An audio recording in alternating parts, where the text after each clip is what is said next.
speak to them in a language they understand. If I bring them in, I'm going to lose my job. We can only walk through doors open to us in your church. Dia ngambil story background tahun 1960-an. Terus sekarang kita udah di 2023, 60 tahun kemudian. Dan ternyata it happens. Still happens. Still happening Still sampai hari ini. Today. Generasi tua dengan kulturnya dan generasi muda dengan kulturnya.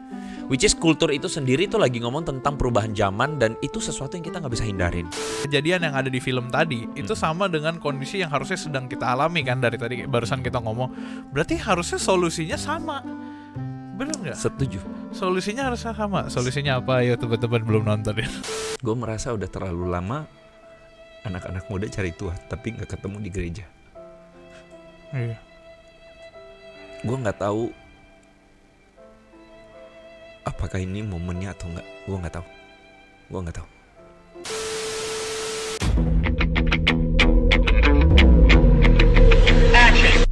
Hello everybody, welcome to Hello Cat on Topic Hot bareng gue Julius dan Ko Andre Tunggal. Luar biasa. Kita mulai podcast ini dengan semangat, khususnya di episode ke-54.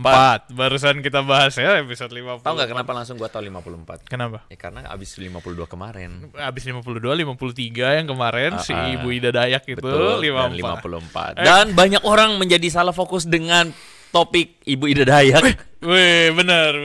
Kenapa tuh salah fokus? Salah fokusnya karena banyak yang komentar tapi nggak nonton. Ya teman-teman, kalau mau lihat bisa dicek langsung ya di kolom komentarnya, rame itu. Ramai sekali dan sebenarnya kita bikin konten itu ya karena Ada concernnya. Karena ada concernnya bahwa ini rame sekali dan orang-orang akhirnya jadi bertanya kan kenapa? Apakah ini secara kekristenan boleh? Boleh. Nah makanya kita bikin. Oke, kita bikin dan tidak disangka-sangka konten itu lumayan meledak. Baru penayangan beberapa menit kelihatannya dikit. Esokan harinya, wow, sudah beribu-ribu. Sudah ribuan gitu ya.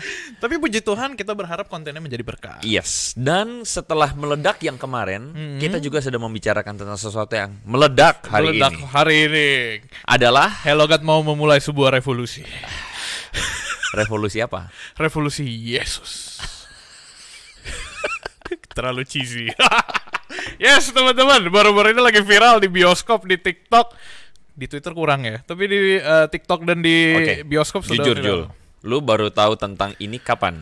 Udah seminggu ini gue. Seminggu. Okay. Karena udah banyak yang review, cuma setiap kali ada orang yang review selalu gue skip. Lu kok nggak nanya gue? Hah? Lu kapan tahu ya? Months ago. Ketika pertama kali ini film digembor-gemborin lagi dibikin dan akan tayang, gue udah tahu. Cuman memang akhirnya pas kemarin, literally 2 days ago, waktu gue balik dari Surabaya, terus kemudian salah seorang sibuk ngomong sama gue gini, diajakin nih nonton film Nobar. Iya, Jesus Revolution. The Jesus Revolution. Film Kristen nih katanya gitu kan. Bener. Oh, oke. Akhirnya gue film yang waktu itu ya. Dan sebenarnya baru mulai pelajari ya literally hours. Minutes gitu. Jadi gini aja teman-teman, kita jujur. Iya. Kita barusan dari bioskop. Kita barusan nonton. Jadi kita barusan nonton 2 jam sebelum taking podcast ini dan langsung kita kayak finding something yang wah ini keren banget kalau kita bahas. Wah, filmnya sendiri aja udah keren banget sih kalau menurut gue. Coba gue tadi mau balik bentar ya. Minggu lalu pas gue cari tahu, gue pikir ini film lama loh. Oh gitu. Film lama, orang-orang mulai munculin lagi atau enggak trailernya baru keluar nih. Terus gue nggak nyangka dia keluar di bioskop. Karena kan dia lagi ada di bioskop kan. Selagi kita taping ini teman-teman sedang ada di bioskop beberapa di Jakarta. Iya.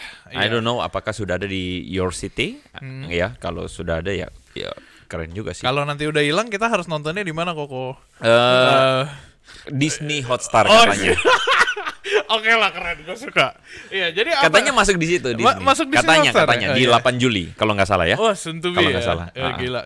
Tapi BTW teman-teman itu film keren banget. Dia ngambil kisah dari tahun 1960-an. 69-70. Yes, dan highlights dari film ini Christian Youth Movement. Anak-anak muda yang melakukan sebuah pergerakan di Amerika. Pergerakan apa tuh? Pergerakan kebangunan rohani. Kebangunan rohani. Kalau teman-teman masih ingat beberapa episode yang lalu kita bahas tentang Asbury. Betul. Nah, itu adalah peristiwa kebangkitan atau kebangunan rohani yang terjadi selama 13 hari. Iya, dan itu baru-baru ini. Dan itu baru-baru ini, dan kita waktu itu sempat cite bahwa kita sempat mention bahwa pada tahun 1970 ada movement yang sama yang terjadi di Asbury. Dan itu happen for months.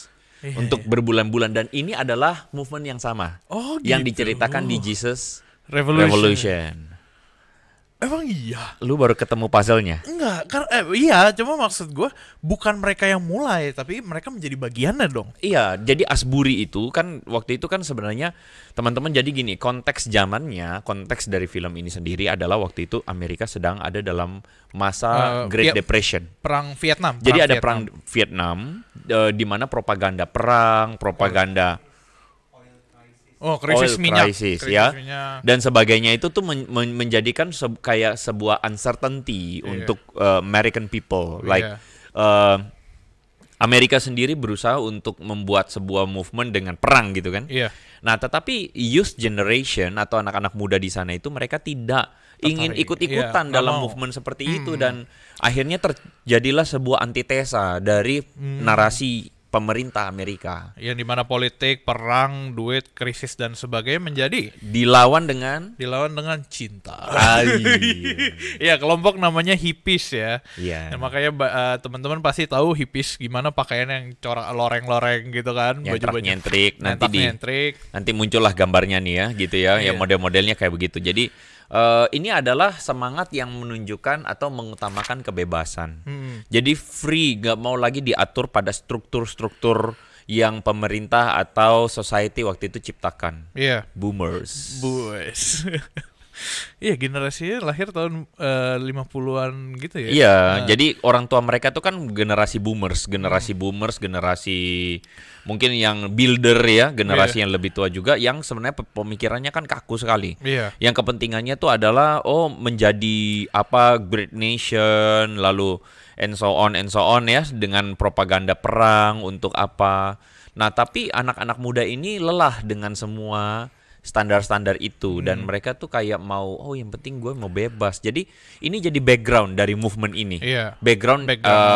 Situasi sosial yang terjadi.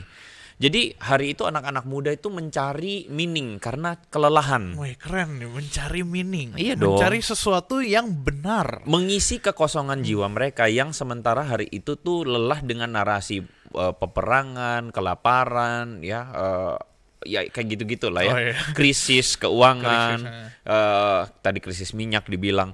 Jadi mereka tuh ingin kayak bebas hidup di jalan, camping, makanya camper van. Lebih ke enjoy life daripada lo harus terbeban mikirin bahkan saking karena bebasnya itu, mereka akhirnya hidup dalam satu kehidupan yang negatif. Nice banget. Ini bagus banget. Narkotics, narkoba, drugs, narkoboy, seks bebas.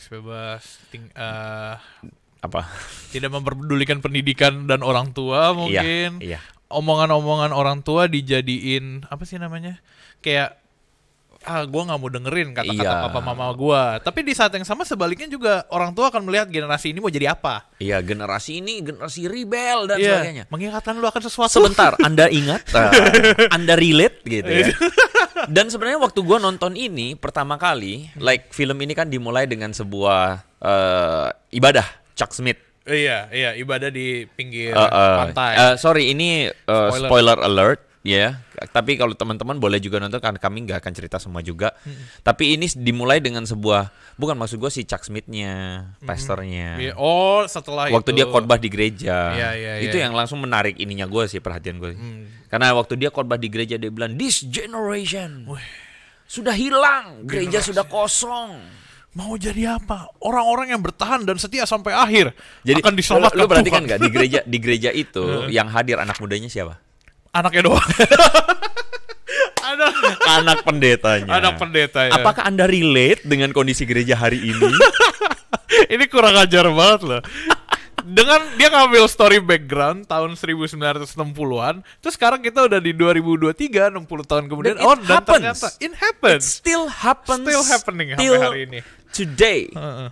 Like anak-anak muda hari ini di gereja, siapa yang ketinggalan di anak muda di gereja hari ini? Oh, siapa yang anak pendeta? Anak majelis? Julius Teja. Oh. Anak aktivis? Iya, anak aktivis. Sisanya?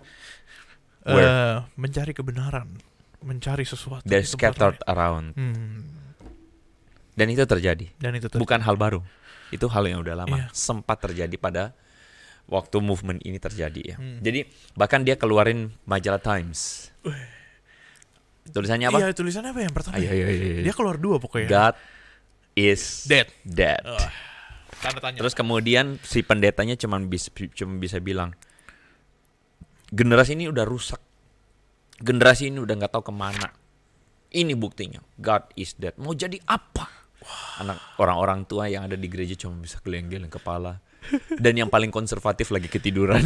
Iya lo, bener lo. Iya, teman-teman, itu ada adegan di mana pokoknya gerejanya cukup konservatif, di mana isinya juga orang-orang konservatif. Itu ya, menarik. Orang-orang masih stay di gereja. Orang-orang yang menarik. Tapi disitulah indahnya sebuah film. BTW ini terinspirasi dari kejadian nyata ya. Beneran kejadian, beneran orang-orang tokoh-tokoh utama itu beneran ada, exist gitu. Nama gerejanya juga ada. Itu tuh lu tahu Greg Laurie? Gue taunya dari film tadi sih. Pendeta Julius. Iya. Itu pendeta, makanya gue follow dia. Makanya gue tahu film ini, Jesus Revolution. Oh, gitu. That's why I said to you months ago, gue udah tahu. Oh, gitu. Boleh juga ya koneksi Anda ya. Iya, jadi pendeta ini beneran pendeta gereja Harvest ya kalau nggak salah namanya. Gue nggak tahu nama gerejanya. Iya, tadi di akhir film nama gerejanya itu gereja Harvest. Sampai saat ini dia punya ribuan jemaat di California. Oke. Ya, itu salah satu tokoh utamanya. Jadi teman-teman bisa relate ya. Maksudnya sebenarnya waktu tadi gue nonton itu film, even gue udah bikin catatannya. Gila. Gue nggak nyadar lo ada ini. Brainstormnya Andre Tunggal ini. Jadi gue udah ini, dan gue melihat bahwa gue relate banget kenapa ini harus kita bahas. Salah satunya karena ini sebenarnya ada begitu banyak fasad atau begitu banyak sisi yang sebenarnya kita bisa lihat bahwa ini happen right now also, right here gitu di sini. Dan itu terjadi. Salah satu yang paling concern yang lu tangkap apa kok? Itu tadi kondisi gereja di mana gereja kehilangan anak muda dan orang tua, generasi tua hanya sampai pada concern bahwa anak-anak muda ini rusak. Anak-anak muda ini nggak tahu kemana. Anak-anak muda ini udah liar, udah hilang. Gitu. Dan orang dan mohon maaf, generasi tua ini hanya cuman bisa ngejudge tanpa melakukan sesuatu yang lebih real untuk mendekati anak muda. Dan itu happens. Iya, di itu church. happens. Itu Sebenarnya gue tau ya, gara-gara gue nonton film tadi, gue merasa ada sebuah solusi yang mungkin bisa dilakukan juga sama mereka. Apa? Kayak kejadian yang di film tadi, kejadian yang ada di film tadi itu sama dengan kondisi yang harusnya sedang kita alami kan dari tadi barusan kita ngomong. Berarti harusnya solusinya sama. Bener nggak? Setuju. Solusinya harusnya sama. Solusinya apa ya, teman-teman belum nonton ya. Sebelum kita ngomong solusi, kita bikin permasalahan dulu. Oke. Iya kan? Iya. Mana mungkin kita ngomong solusi tapi masalahnya nggak ada. Iya, solusinya udah ada nih, permasalahannya. Nah, mau kita bedah satu-satu. menurut gua kita harus, sebelum kita permasalahan itu sendiri, semua kita mulai dari fenomena dulu. Fenomenanya kita mesti sepakat dulu. Apa kesamaan fenomenanya adalah anak-anak muda mencari sesuatu. Anak-anak muda hilang, tersebar. Sebelum itu gereja tidak membuka pintu. Iya, sort of. Ya. Oh iya. Jadi kita mendapati bahwa hari ini seperti gereja itu kehadirannya itu hanya sekadar sebagai sebuah simbol institusi religiusitas. agama. Iya, hanya sebagai sebuah institusi agama, rutinitas, cuman ibadah gitu. Setiap minggu. Dan anak-anak muda tidak tertarik datang ke gereja. Karena apa? Karena anak muda seperti tidak mendapatkan tempatnya di gereja. Iya. Like hari ini mungkin gereja sebagai institusi sulit untuk menyesuaikan diri, ya kan? Menyesuaikan diri dengan perkembangan budaya hari ini, ya kan? Gereja cenderung menggunakan budaya orang-orang tua dibandingkan dengan anak-anak muda yang sekarang begitu dinamis perkembangannya. Karena gue tahu, karena kalau misalkan itu mereka pun harus menyelamatkan tradisi lama, tapi juga di saat yang sama membuka untuk tradisi baru. Dan itu susah. Make sense ya? Itu sulit dan kita mesti akuin itu. Bahwa maksudnya kadang-kadang kita tuh juga kita kita menaruh harapan terlalu tinggi untuk gereja untuk bisa menyesuaikan diri dengan kita, padahal tidak semudah itu. Iya. Ya kan? Karena kita mesti memahami bahwa orang tua biar gimana pun juga, mungkin teman-teman yang dengerin podcast ini, sebagian teman-teman adalah young people ya. Kita pun young people loh. Lu jangan bilang penonton young people, kita yang bukannya people. Kita generasi kejepit. Betul. Kejepit yang tua, kejepit yang muda. Terus posisi kita di mana? As a young person, I have to tell to you that guys, manage your expectation. Like kita sebenarnya mengharapkan, orang tuh nggak pernah ngerti gua gini, ini nggak pernah ngerti gua. Well, one day kalau you jadi orang tua, mungkin anak lo akan ngomong hal yang sama. Mungkin anak lo akan mengerti. Benar. Iya nggak sih? Iya nggak sih? Suka. Tapi ini tidak jadi pembelaan once again untuk ya udah kalau gitu nggak usah ngapa-ngapain. Lu ngerti gua ngertiin lu. Ya udah. Kan nggak gitu. Nggak gitu. Harus ketemu jalan tengahnya. Harus ada solusi, iya kan? Dan what we want to say di beginning di awal ini adalah kita mau bilang bahwa tidak semudah itu memang. Karena sebenarnya problemnya kalau gue tulis di sini cuma 2. 2 doang.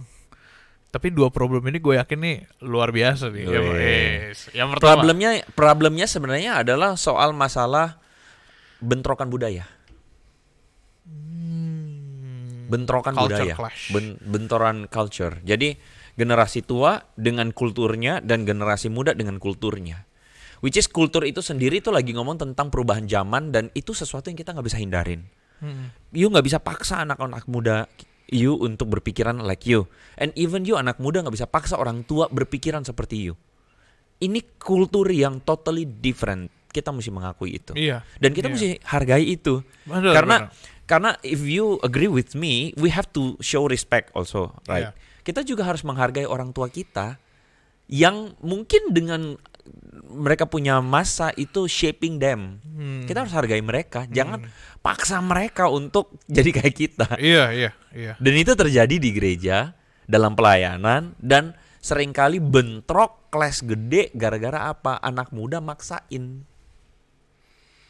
Termasuk orang tua juga maksain. Akhirnya apa? Clash boom. Either gereja akhirnya cuma jadi tempat buat orang tua, dan akhirnya anak muda pergi keluar, atau sebaliknya. Yang terjadi pada Chuck Smith. Menarik ya? Apa? Iya. Ayo ceritain. Jadi teman-teman, salah satu yang juga yang bikin gue kagum di film ini, ada seseorang pendeta. Jadi senior pastornya namanya Chuck Smith ya? Iya, seorang senior pastor, leader di gereja itu yang membuat keputusan dan sebagainya, didorong juga dengan para majelis di sana, para pengelola lah sebutannya kalau di gereja sana ya.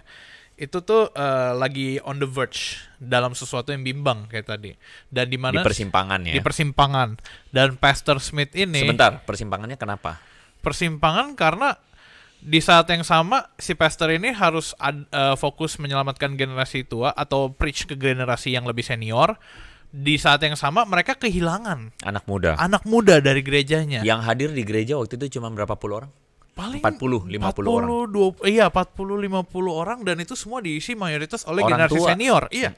Anak mudanya tadi yang kita bercanda cuma 1, anaknya doang. Itu aja dia datang dengan setengah hati gitu. Dan akhirnya si anaknya pastor ini ketemu dengan seorang tokoh bernama Lonnie Frisbee. Iya, gue pikir Yesus.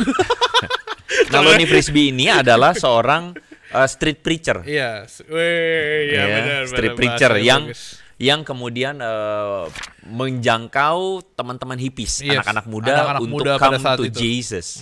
Dan akhirnya terjadilah si Chuck Smith ini akhirnya memberi tempat untuk mereka hadir, dan kelihatan tuh gapnya gede banget. Yang satu, amen. Kelihatan ya beda. A dan B itu sama-sama, yang satu kayak konservatif, yang satu semangat gitu. Dan dua-duanya clash gitu. Masih pisah tempat. Nah, itu background terjadinya persimpangan itu. Lanjutkan. Seorang pastor nih, Chuck Smith-nya ada di persimpangan karena dia harus ngambil resiko. Kalau dia masukin generasi muda yang notabene-nya pada saat itu adalah generasi yang kacau, generasi yang dianggap kacau, bebas. Ada beberapa yang baru bertobat dari narkoba dan sebagainya. Dan di saat yang sama dia juga harus mementingkan jemaat dia, yang which is para senior ini. Di dalam persimpangan itu Tuhan memberikan jawaban. Biar dramatis. Apa? Kayak di film. Biar Tuhan memberikan jawaban. Gereja, bukalah pintu. Karena gereja mengundang semua orang yang terasingkan. Gereja mengundang semua orang yang terbuang. Semua orang yang mencari jawaban. Masuklah. Dan nikmatilah kebenaran bersama-sama. Dia ngambil resiko itu. Dan resikonya adalah yang paling konservatif di gereja meninggalkan gereja. Meninggalkan gereja. Ada adegannya teman-teman. Pintunya dibuka, dia keluar, buset. Orang-orang tuanya keluar dari gereja. Nah, jadi gini teman-teman, itu resiko yang harus dihadapin. Either kayak gereja tuh nggak bisa mengakomodir benar-benar semuanya. Nah, that's why kenapa hari ini gereja banyak yang akhirnya benar-benar jadi gereja baru dengan new culture, anak muda banget. Dan ada yang gereja masih benar-benar cuman orang tua aja. Dan itu nggak sesuatu yang kita nggak bisa hindarin, teman-teman. Really, kita mesti kayak ibaratnya tuh menerima kenyataan bahwa faktor budaya itu kita nggak bisa buang. Perbedaan kultur itu sesuatu yang kita harus terima. Dan kita tuh sebenarnya punya tugas untuk mewartakan Injil Kristus dalam budaya itu. Tapi ada beberapa gereja yang tetap ada menciptakan dua model. Oh, nice. Ya, baik yang model yang lebih senior atau lebih old fashion dengan yang model baru itu ada, masih bareng-bareng. Tapi dalam satu gereja. Dan bersinergi. Tapi tidak ada pada satu ibadah yang sama. Tapi bersinergi. Ya, intinya ya saling bareng-bareng. Iya. Nah, satu hal yang gue mau underline dari situ adalah perkataan yang mengubah Chuck Smith. Waktu si Loni bilang apa? Sama si Chuck itu lagi ngobrol. Gue lupa dia bilang apa. Dia bilang pokoknya kalimat itu bagus banget. Banyak kok. Coba mana catatan lu, contekan lu. Kurang ajar. Apa omongannya? Lu catat nggak? Entire generation seeking for truth, seeking for God. Tapi enggak, semua generasi muda tidak tahu mana yang benar. Oke. Dan tertukar itu dengan kebohongan. Mereka mencari kebenaran di tempat yang salah. Gua keren banget tuh pas ngomong tuh barusan. Kita nih, gua. Dia ngomongnya begini. Bukannya. Dia ngomongnya begini. Itu nggak salah. Iya, itu keren. Jadi si Loni ini kayak buka matanya si Chuck. Bahwa sebenarnya anak-anak muda ini when you call them rebel, actually mereka rebel karena mereka tuh sedang looking for something, mencari itu kebenaran. Tapi maksudnya mereka mencarinya bukan kebenaran ya, mereka mencari sesuatu yang meaningful buat mereka. And even they didn't mention it as a truth ya, tapi mereka mencari sesuatu yang meaning buat mereka karena mereka lost it. They being lost, mereka nggak ketemu itu di gereja, ya kan? Mereka ketemu dengan hypocrisy, ya kemunafikan, orang-orang beragama. Mereka akhirnya kecewa, mereka tidak mau bergabung dengan gereja karena mereka menganggap gereja terlalu hipokrit gitu ya. Akhirnya mereka cari di luar, mereka cari lewat drugs, free sex dan sebagainya. Dan the fact is si Lonnie Frisbee bilang mereka cari itu tapi mereka nggak ketemu. Sebenarnya mereka lagi people looking for God. They in searching of meaning and they looking for final answernya itu adalah God and truth. Tapi mereka nggak ketemu. Mereka cuma mentok sampai di obat-obatan. Karena mereka cari di tempat. Nah itu yang menarik, yang gue mau bilang bahwa sebenarnya hari ini generasi ini juga kayak gitu. Iya. Mereka cari meaning. Akhirnya mereka carinya di mana? Mobile games. They're looking for meaning. Mereka cari di mana?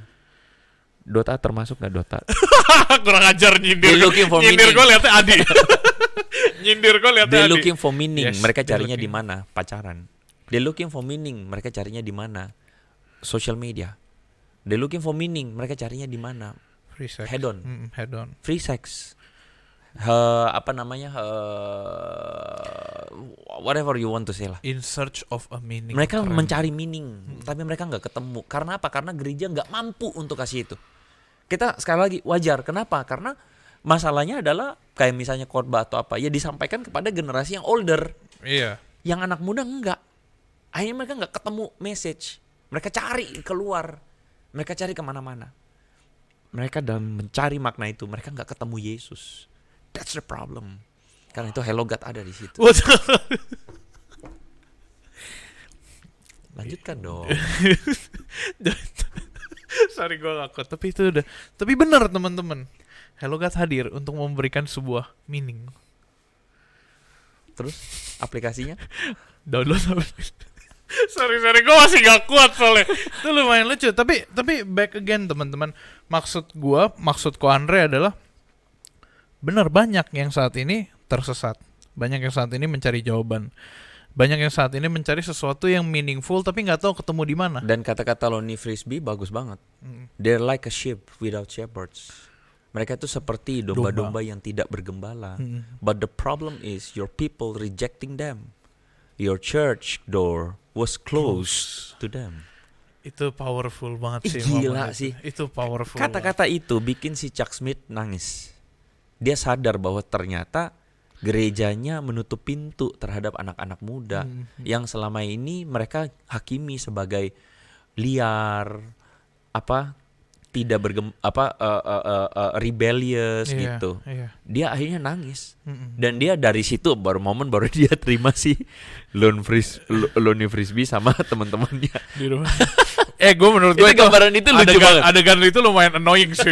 Annoying buat gue, ngerasa annoying buat dianya gitu. Iya. Lu bayangin rumah lu lagi kusyuk, damai, bersih, tiba-tiba datang sekelompok orang-orang terus main gitar lah, main apa. Itu lucu banget. Tapi transisi perubahan itu gue tersentuh banget. Kenapa? Karena gue melihat bahwa itulah yang terjadi. Sometimes gini loh, ini makanya hal kedua yang gue bilang. Yang pertama tadi bentrokan budaya. Ya, bentrokan budaya di mana masing-masing itu berada pada kutubnya dan tidak mau mendekat. Yang old generation merasa bahwa yang young generation ini rebellious dan sebagainya.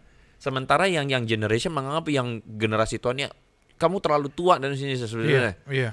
Dan hal yang kedua yang gue pengen kasih tahu adalah sebenarnya masing-masing mereka tuh seringkali mereka mengklaim mereka mengenal God atau something outside them, tetapi mereka tidak menemukannya. Like orang muda merasa bahwa mereka tuh mencari sesuatu, even though mereka nggak mengartikulasikan itu sebagai Tuhan, tapi mereka cari for eternity kan, for their heart. Iya. Tapi they lost it. Tapi orang tua juga di satu sisi ngomong hal yang sama. Wah ini anak muda ini sesat gini. Mereka mengira bahwa mereka itu sudah menemukan Tuhan, tapi mereka lost hatinya Tuhan. Hatinya Tuhan itu seperti yang kayak bapak yang punya 2 anak sulung dan bungsu. Yang bungsu yang kabur dari rumah, sulung tetap di rumah. Wow, gila itu perumpamaan keren banget, Najong. Itu keren banget. Gue nangkap seorang bapak yang anak sulungnya menggambarkan generasi tua, generasi senior, yang anak bungsu yang selalu bilang begini, gua nggak pernah ngelawan elu, bapak. Gua nggak pernah rebel. Gua nggak pernah kabur dari rumah, tapi datang ini anak bungsu yang kurang ngajar, yang udah kelabing, terus dia datang, lu sambut dia, lu bikin pesta, sedangkan buat gua, lu nggak pernah bikin pesta. Mind blown banget. Gue bener-bener kaget loh, perumpamaan itu nggak disebut sih di film temen-temen, disebutnya di sini doang. Jadi kalau nonton film Jesus Revolution tanpa nonton Hot kurang. Iya betul. Balik ke yang tadi teman-teman. Kita hadir untuk untuk membantu teman-teman mencari sebuah makna. Sebuah makna yang teman-teman mungkin bisa dapat itu gitu loh.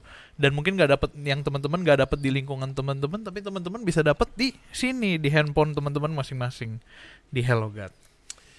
Ya singkat cerita akhirnya si Chuck Smith akhirnya memutuskan ya untuk untuk mengakomodir anak-anak muda ini. Iya. Dan dari 40 to 50 congregations mereka jemaat. Boom jadi 1.500 jemaat yang majority anak-anak muda.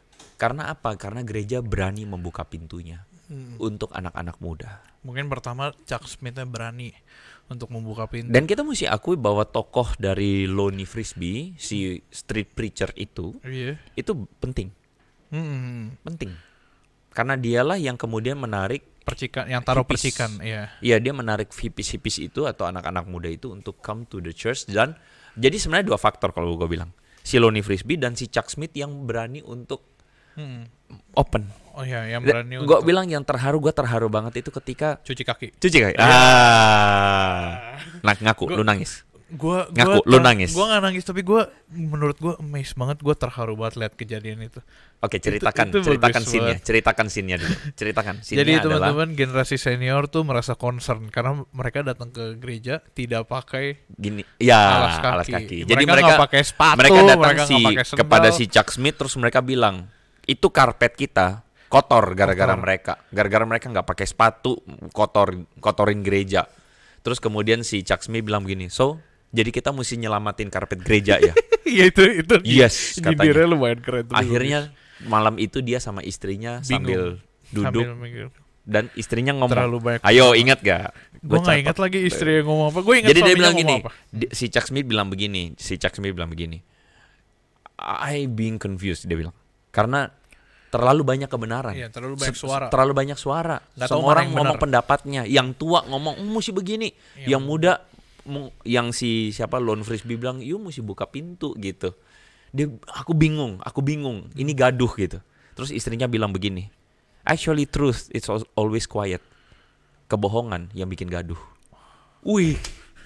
Langsung besok paginya Dia hari Minggunya. Iya, hari Minggunya. Kagetlah sih para tua-tua karena lihat kok antriannya panjang banget.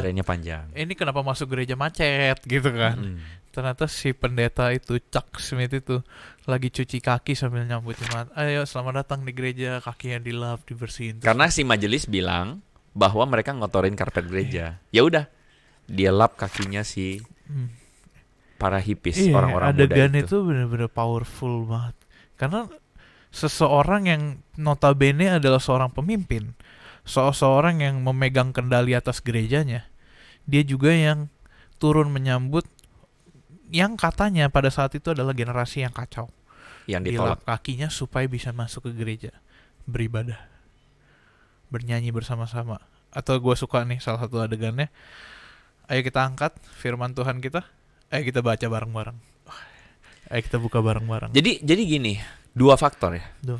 Ada kelompok muda yang memang yang memang respected dan didengarkan oleh anak-anak muda. Iya. Kelompok muda ini atau si tokoh diwakili oleh Lonnie Frisbee ini, si street preacher tadi itu, nanti kasih fotonya kali ya, karena nanti orang bingung nama-namanya banyak. Muka gue sudah lumayan mewakili. Dia jenggotan. Jadi ada faktor si Lonnie Frisbee itu, lalu kemudian ada faktor si senior pastornya atau pemimpin seniornya yang berani untuk mengambil resiko. Open up. Dan itu yang menjadi kayak titik balik di mana akhirnya mereka bisa membaptis ratusan orang tiap hari. Iya. Di pantai ya. Iya, di pantai dibaptis. Gila sih. Emang terkadang kita sebagai manusia, khususnya kita ngomong kondisi kita lah ya. Itu film udah kondisi lama, kita ngomong kondisi kita right now 2023. Kita sering meribetkan banyak hal. Kita sering membuat sesuatu menjadi berbelit-belit, padahal sebenarnya yang harusnya kita tahu yang menjadi intinya adalah Injilnya lagi sendiri. Betul. Balik lagi Yesusnya itu loh nomor satunya, prioritasnya di situ. That's why I said semua orang pakai nama Tuhan, tapi kehilangan hati Tuhan. Wow, itu quotes yang bagus banget. Bagus banget. Iya. Lebih bagus daripada jangan skeptis tapi kritis. Enggak, itu perbedaan konteks. Semua orang pakai nama Tuhan, tapi kehilangan hati Tuhan. Dan itu sayang banget ya. Iya. Dan mereka bersikeras bahwa ini gereja, ini tempat yang kudus. Masa orang datang gak pakai sepatu? Gitu. Karpetnya kotor. Gue pernah dimarahin gara-gara gue pakai sendal ke gereja. Padahal gue lagi ke Seleo. Iya Pak. Okay. Berarti apakah itu baru-baru ini? Enggak, sorry. Asam urat, bukan keselio. Oh, asam urat. Jadi udah lumayan lama tapi baru-baru ini. Wah, oke. Maksudnya setelah gue jelasin, barulah dia mengerti. Maksudnya balik lagi gitu. Cuma kita balik ke yang... Gue sih sepakat bahwa misalnya kalau kita ke gereja tuh dressnya harus proper. Iya, harus rapi. Bukan berarti lu datang ke gereja pakai bikini, bambang kan gitu betul, kan ya. Betul, itu nah gitu. Tapi maksudnya gereja juga harus penuh dengan hati Tuhan. Gitu sih. Hati yang mau mendengar, hati yang mau mencuci kaki. Tapi kok kalau kita lihat ya, itu udah pernah kejadian dan hal itu berdampak baik gitu. Hal itu menimbulkan sesuatu gerakan The Jesus Revolution ini. Iya. Di Indonesia, khususnya di Jakarta, saat ini kan sama kondisinya, mungkin terpecah belah, generation gap, terlalu banyak suara pendapat. Sebagai satu orang jemaat yang bukan siapa-siapa setelah menonton film ini, saya, what should I do? Ngerti gak maksudnya? Satu itu. Yang kedua, untuk generasi senior yang juga telah menonton film ini, lu at least juga mendapat sesuatu kan, inspirasi untuk lu melakukan sesuatu. Di saat yang sama gue juga. Kenapa bilang gue bukan enggak, generasi tua ya? Karena gue gak terima nih dibilang generasi tua nih. Kurang ajar, salah ngomong. Emang bener tapi ya. Nggak, maksud gue di saat yang sama adalah kita barusan nonton dan kita terinspirasi untuk melakukan sesuatu. Paling pertama ya episode ini. Terus abis itu nextnya lu pasti akan melakukan apa yang harus kita lakukan? Iya, apa yang harus kita lakukan? Bilang orang-orang nonton Hot kali ini. Bener, gue suka serius dan antusiasme ya. Gue suka nonton Hot kali ini. Gue sangat percaya diri dengan konten Hot kita loh, Jul. Gue juga. Makanya gue nanya pertanyaan itu supaya nanti jawabannya ada di Hot kali ini. Make sense ya? Jadi hal pertama, ajak orang-orang nonton Hot ini. Betul, satu. Apa yang akan lu lakukan untuk ajak orang nonton Hot kali ini? Tentu saja teman-teman jangan lupa untuk download aplikasi kita HelloGod, ada di Play Store dan di App Store. Teman-teman juga bisa nonton podcast kita di YouTube, Spotify dan Noise. Teman-teman jangan lupa download. Cukup. Oke, Instagram. di update di sini gitu. Gue melihat bahwa sebenarnya jujur ya. Nah, gue suka nih. Ini dari hati teman-teman. Dengerin ya. Lo kan selalu bisa melihat seorang kepada kebanyakan lo kan lihat gue yang cukup yakin dengan sesuatu. Like gue kayaknya yakin untuk bisa ngejelasin sesuatu gitu. For most of the time. Tapi actually tentang movement ini, apalagi ketika si Lonnie Frisbee ini ngomong bahwa this generation looking for truth, meaning ya. Meaning. Mungkin kalau kita refine bahasanya meaning ya. Looking for God dia bilang atau apa? Looking for something ya. Lu ingat gak bahwa 2 hari lalu gue ngomong hal yang sama? Ingat. Di Greenfield. Di Greenfield. Iya. Waktu siang hari. Yang lu abis makan nasi goreng itu ya. Itu lu makan nasi goreng atau nasi rendang? Nasi goreng rendang. Lu ingat itu? Gue ngomong itu? Waktu gue ngomong itu punya konteks sebenarnya, Jul. Karena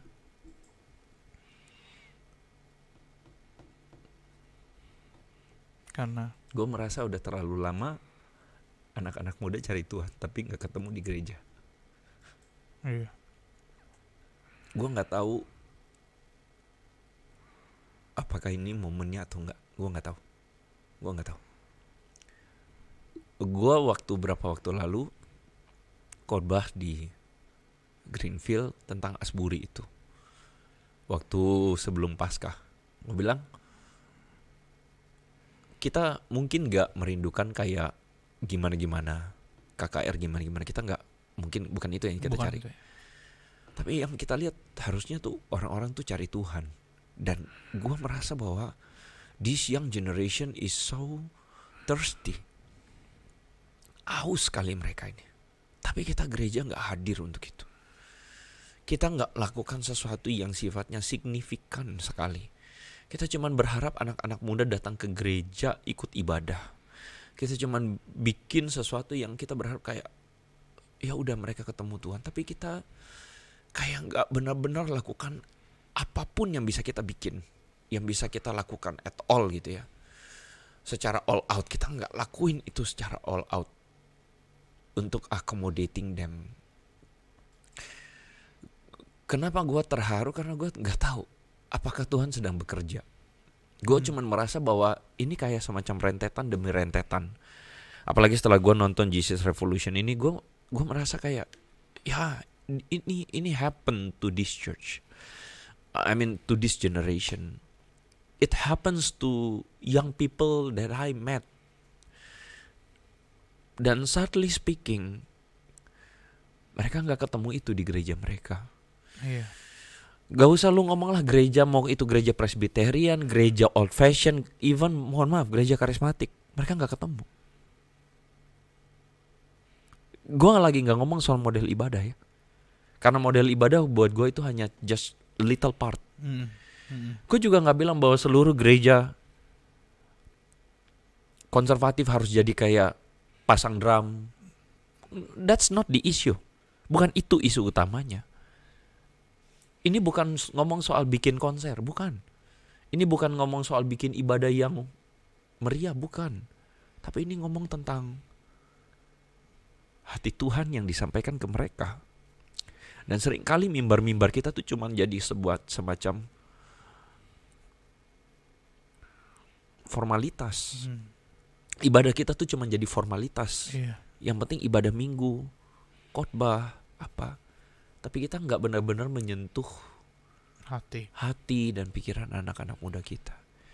Gua kenapa begini being emotional, Jul? Karena yang tadi gue bilang, kalau biasa gue feel certain about it, kali ini gue nggak tahu.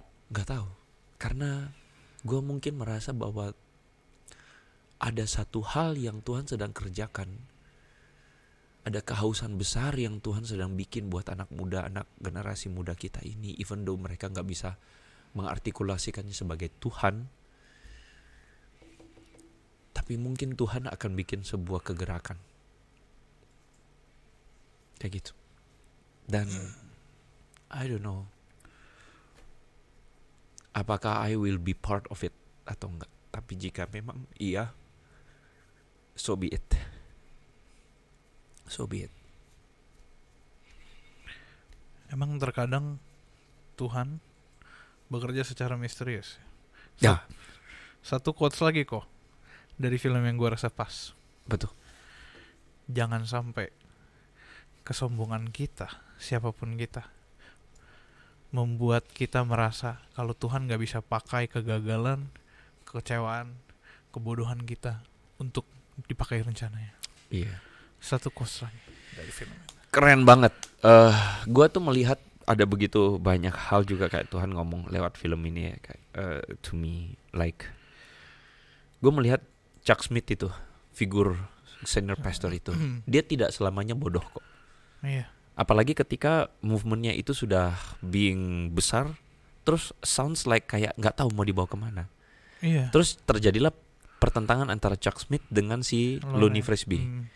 Kalau orang melihat secara naif, orang akan bilang, oh Lonnie Frisbee yang benar. Karena dia selalu bilang, oh ini Roh Kudus bekerja begini. Jangan lupa, dia juga manusia biasa yang punya ambisi. Kayak dia merasa bahwa Tuhan itu mesti pakai dia. Dialah harus jadi tokoh utamanya. Tanpa sadar dia mengutamakan dirinya. Pada akhirnya menjadi aku. Si Chuck Smith bilang begini, people need pengajaran. Mereka butuh mau diarahkan kemana. Dan gue sepakat banget dengan Chuck Smith. Bahwa maksudnya gini, ini yang gue bilang, be aware, young people, young generation. Please hear me. Listen to me. Jangan kita anggap kita paling pintar.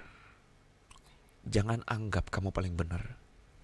This older generation, our fathers, our mothers, orang-orang yang sudah mendahului kita di gereja, mereka punya kebijaksanaan tertentu yang kita butuhkan. Jangan kita pikir kita paling pintar. Jangan kita pikir kita ini tokoh utamanya. Kita harus seimbang antara older generation dan young generation. Kita harus bareng-bareng gitu loh. Itu keren. Gue lihat itu, wah iya. Ini bisa happens ketika apa? Let's say ya, gue nggak tahu kalau terjadi great revival di Jakarta. Gue nggak tahu nih. Gue nggak tahu apa yang akan Tuhan lakukan. Gue nggak tahu. Once again, gue nggak tahu. Gue bilang makanya gue nggak ngerti. Tapi gue merasa Tuhan sedang melakukan sesuatu. Tapi itu happens. When that happens, we have to being aware.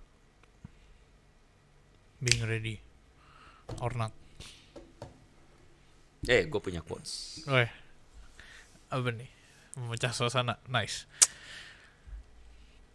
You know what is luck? Apa itu luck? Hoki. Apa itu keberuntungan? Banyak orang pikir keberuntungan itu apa? Sesuatu yang datang secara tiba-tiba yang memberi lu benefit. Yang tidak disengaja. Oke. Let me refine it. Keberuntungan itu adalah ketika kesiapan berjumpa dengan kesempatan. Perhatikan. Kesempatan datang, lu nggak siap, lu nggak dapat luck. Oke. Banyak orang cuma mengabaikan, banyak orang cuma menekankan, oh kesempatan datang, kesempatan ini keberuntungan gue. Salah. Lu mesti siap. Kalau lu nggak siap, kesempatan datang, dia akan lewat karena lu nggak siap. Nah banyak orang atau apalagi this young generation seringkali mengabaikan kesiapan itu. Cuman berharap something happen instant. Lu nggak siap. Iya. Itu quotes nice banget buat jadi penutup. Tapi sebenarnya itu kayak quotesnya sukses sama dengan when preparations meet opportunity. Mirip lah ya. Ya mirip. Ya cuma kurang lebih kayak gitu. Tapi teman-teman gue kali ini boleh dong gue rekomendasiin filmnya. Asik. Ya. Karena terakhir kali kita review film tidak direkomendasikan filmnya. Sudah mau 60 menit. Cepat juga lebih ya. Tepatnya 45. Ya teman-teman sebenarnya Ko Andre, kita, teman-teman yang menonton mungkin juga punya concern dan juga ketulusan hati untuk hal tersebut. Teman-teman di film Jesus Revolution ini kita bisa belajar banyak. Jadi mungkin teman-teman kalau ada kesempatan nontonlah.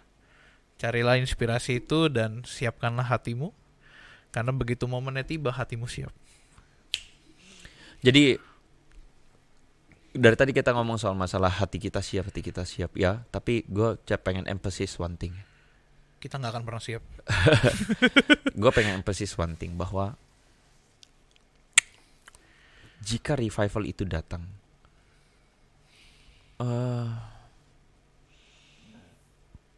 jangan sampailah kita kayak si Lonnie Frisbee. Iya, kenapa? Gitu. Karena dia udah menganggap bahwa yang penting revival. No. Revival itu just a start. Itu hanya mulainya. Itu hanya awal. Like revival tuh kayak dalam tanda kutip kayak Pentakosta.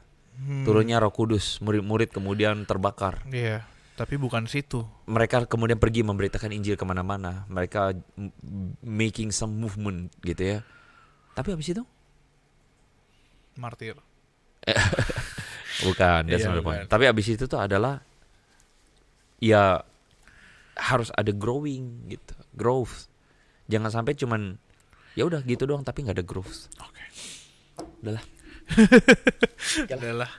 Oke lah teman-teman, thank you banget. Ini mungkin episode yang cukup berat ya buat kita semua. Tapi kita berharap bahwa dari episode ini, khususnya di Jesus Revolution, teman-teman bisa semakin mengenal hati Tuhan. Bukan dari perkataan kita, tapi dari perbuatan ataupun yang Tuhan taruh ke hati teman-teman. Thank you untuk Andre for today. Thank you untuk Adi. BTW Adi ulang tahun, happy birthday. Cia. Happy birthday Adi. Oke, finally thank you buat teman-teman semua for watching Hello God on Topic, where Hello God will always be on topic on your heart. God bless you teman-teman semua. Stay connected with Hello God.